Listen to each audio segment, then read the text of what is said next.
They gave up everything to get to Europe. Now hundreds are being sent home. The Iraqi government on Thursday will begin to repatriate citizens who requested to leave after a months-long standoff on the Belarus-Poland border left them defeated. Their dreams of a new life. About 430 Iraqi citizens who were transferred from the border to Belarus capital Minsk were set to be evacuated on an Iraqi Airways plane on Thursday, the Iraqi Transportation Ministry said in a statement. But as many as 1,000 desperate and increasingly frustrated migrants are still staked out near the Bruzgi-Kuznica border crossing, 2 days after violent clashes erupted with Polish security forces there and Belarusian border guards moved some migrants to shelter in a nearby warehouse. Hesh Mohammed, a 27-year-old from Iraqi Kurdistan, said she was suspicious about going to the warehouse, fearful that she and her family would be deported by Belarusian authorities to Iraqi Kurdistan, where she says they have nothing left. She's been camped out for 2 weeks in sub-zero temperatures with her husband and their young daughters, 2-4- and 7 years old. Before my children die, we need help. I have message. We want to ask to go to Germany, she said. Polish authorities on Thursday said that migrants were still trying to force their way across the border near Bruzgi, with 500 attempts to breach the barbed wire fence over 24 hours. Sometimes in groups of as many as 500. Poland's defense ministry reported that about 100 migrants were detained after attempting to cross together further south, into Byksurkion. Tensions have subsided since a dramatic flash in violence near the checkpoint on Tuesday, when migrants began rushing the border, throwing rocks, wooden branches, and other debris at Polish security forces. Polish officers responded with water cannons and tear gas. In what appeared to be a move to de-escalate the situation, Belarusian border guards have moved many of the migrants to shelter in a nearby warehouse, where they are sleeping on thin mattresses and receiving hot tea, bread, and medical treatment from the Belarusian Red Cross, the UN Refugee Agency, and other aid groups. Many of the migrants fear their new accommodation is just a first step in a process of being deported back to their home countries.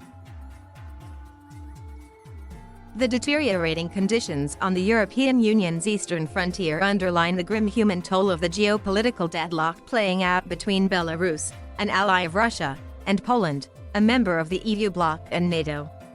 Neither side has been willing to back down, leaving migrants stuck in the middle.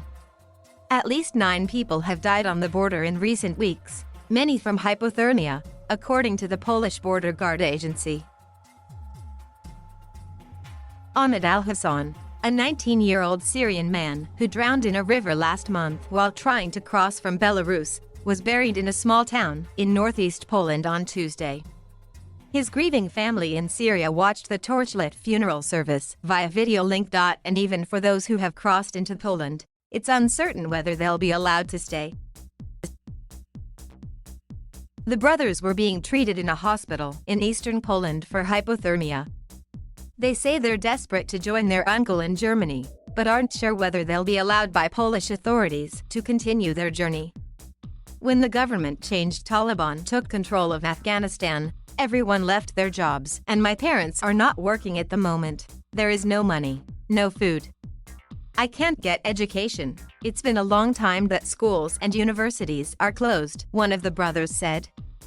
That's why I want to go to Germany. Poland is under fire by international aid organizations who say they are violating international law by pushing asylum seekers back into Belarus, instead of accepting their applications for international protection. Poland stands by its actions, saying they are legal. But that option looks incredibly unlikely. German Foreign Minister Heiko Maas said Monday evening Germany would not take in the migrants, and that the European Union's plan was for them to go back home. In their second phone call in almost as many days, German Chancellor Angela Merkel spoke with Lukashenko on Wednesday to underline the need to ensure humanitarian care and return opportunities for the people affected, with the support of the UN and in cooperation with the EU Commission. Earlier on Wednesday, European Commission President Ursula von der Leyen said the Commission would be mobilizing €700,000 to deliver food, blankets, hygiene, and first aid kits to refugees at the Belarusian border. We are ready to do more. But the Belarusian regime must stop luring people and putting their lives at risk, von der Leyen said. The EU has blamed Belarus for manufacturing the crisis on the bloc's eastern border, alleging that the government has opened the floodgates to people desperate to flee a region beleaguered by unemployment and instability. EU officials have called it a hybrid war, which they say is designed to punish Poland for taking in the president's political opponents and pressure the bloc into lifting sanctions on Belarus. But it has had the opposite effect. On Monday, Europe said it would slap new sanctions on Belarus, targeting everyone involved in exacerbating the border crisis. EU Foreign Affairs Chief Josep Borrell announced at a press conference in Brussels that the new sanctions on people, airlines, travel agencies, and everyone involved in this illegal push of migrants against our borders would be confirmed in the coming days.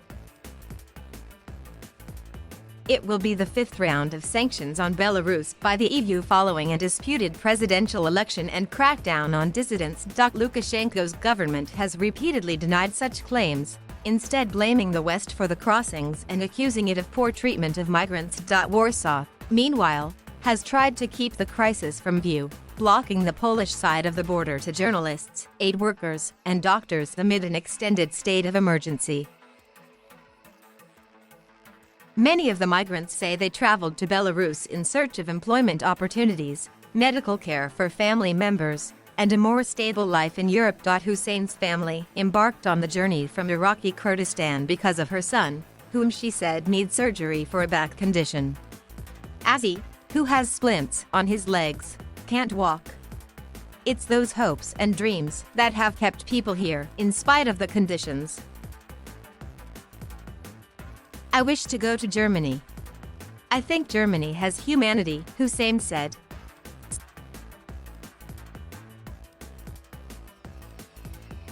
Thank you for watching.